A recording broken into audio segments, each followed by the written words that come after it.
An update tonight to a developing investigation in Carmel. The president of a synagogue is asking for help tracking down vandals who spray painted anti-Semitic graffiti on the synagogue's property. That's right. Wish TV's Jenny Dreasler talked with the president. And Jenny, what are you learning? Well, Julian, faith leaders tell me that they're confused. They don't know who could have done something like this, but they don't know why either. Now, I spoke with the president of the congregation, Shahari Tefillah, who says that they've seen a tremendous amount of support from everyone in the community.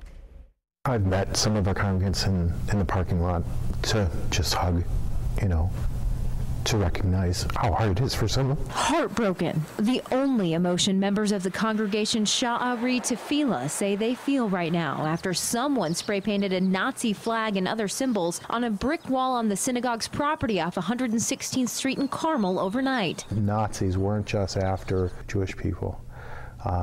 That in itself is horrific, and the fact that people want to continue to bring up that symbolism and demonstrate that symbolism in a way that is intended to be intimidating is awful, and it cannot be continued. Corey Friedman, the president of the synagogue, says the vandalism went on for about 3 hours, 11 o'clock Saturday night until 2 o'clock Sunday morning. Friedman says the vandals caused $2,000 to $3,000 worth of damage, now covered up with tarp in an effort to preserve the evidence ahead of rainy weather. And to whoever did this, Friedman has a strong message for. We want them to understand this is not acceptable. We want them to understand that we are working against these kinds of things.